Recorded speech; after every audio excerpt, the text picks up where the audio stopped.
Good morning mga ka-hardid. Ito lalagyan ko ng tukod o suporta o kawayan. Ito humilig kasi ng pag ito.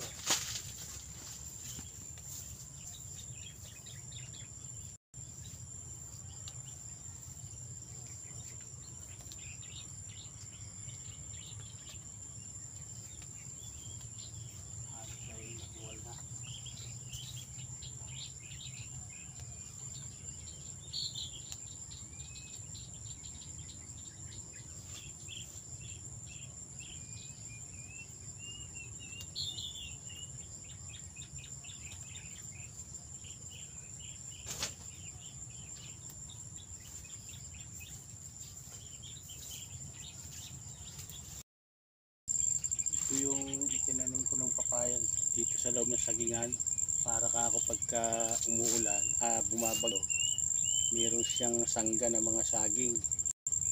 Ayan nga, buti ganyan lang nangyari. Ito lang dalawang ito, hindi naman tumumba, umilig lang, nahilig lang sila. Kaya salamat. Ay namumunga na eh. Ayan, yung mga buko na. Kaya sayang, 5 puno ito eh, marami rin. Doon maraming tinanim ko, 30, kaya lang wala na, patay na iba. Baka masira pa yung ugat, kukurang ko na lang.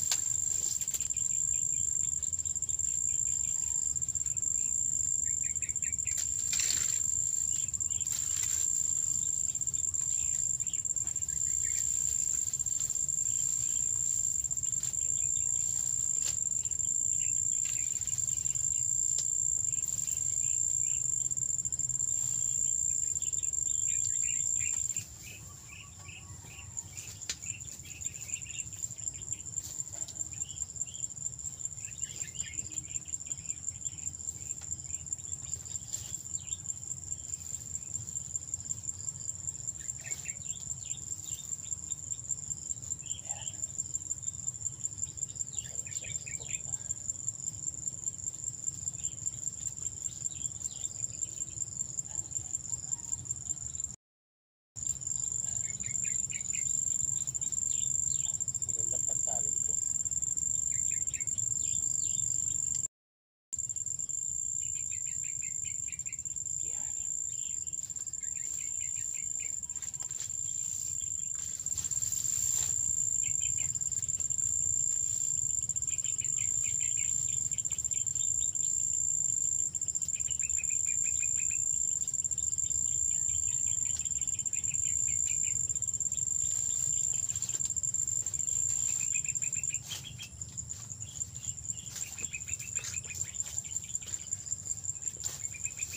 Para pag bumagyo ulit, hindi na siya matutumba.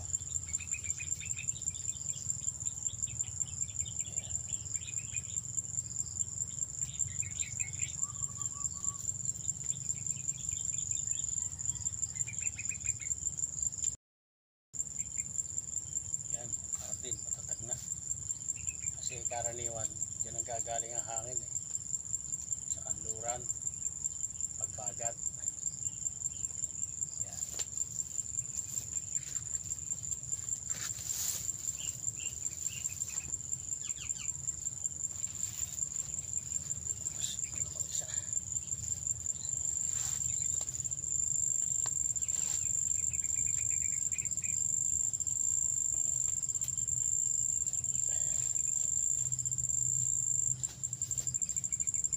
Bagyo ngayon eh, kaya kailangan gawa ng paraan.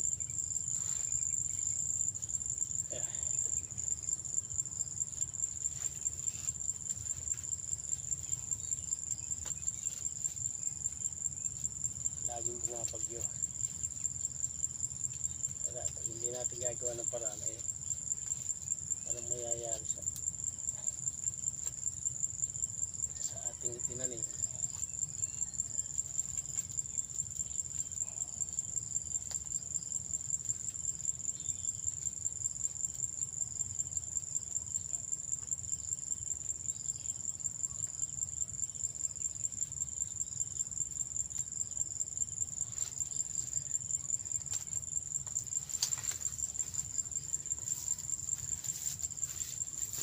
mga kardin, magandang pantali ito, itong sahan ng saging, kasi hindi magsusugat yung puno ng papaya, malambot eh.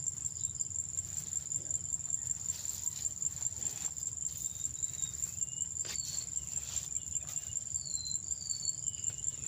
Lalagyan ko siya ng pinakaharang na gano'n sa kanyang puno, sa kanyang pinaka niya.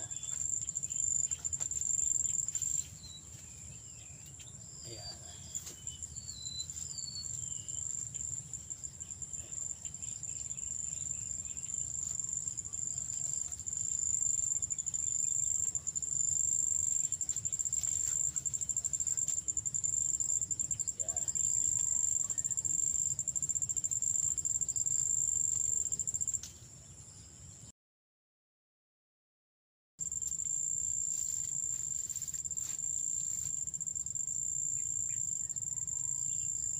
Ayan, may suporta na.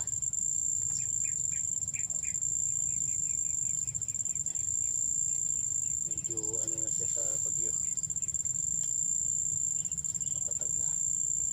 Yan naman kahit makahiling ganyan. Okay na. Kasi pag ginanong ko baka gumalaw pa ulit eh.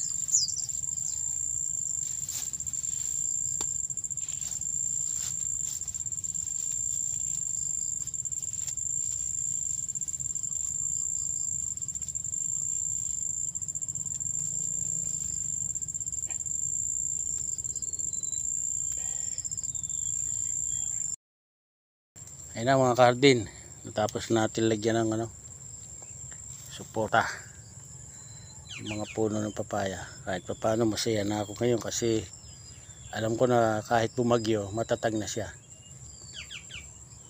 Yan. Ayun siya mga kardin, isuporta na, matatag yan. Yan. Alam mo, namumunga na, dami ng bunga. Pisada na yan hanggang doon sa taas. Yan.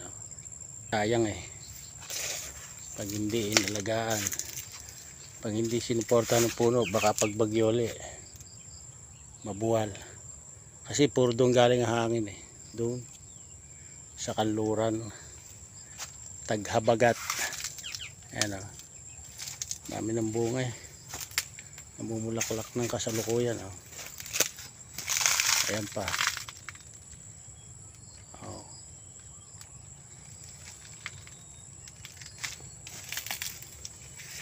Parang ito ay maraming ibubunga yan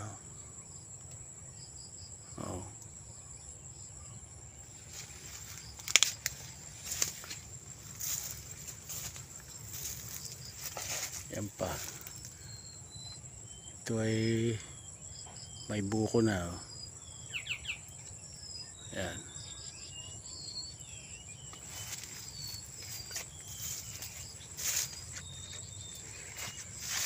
Pa isa. Yan, may buko na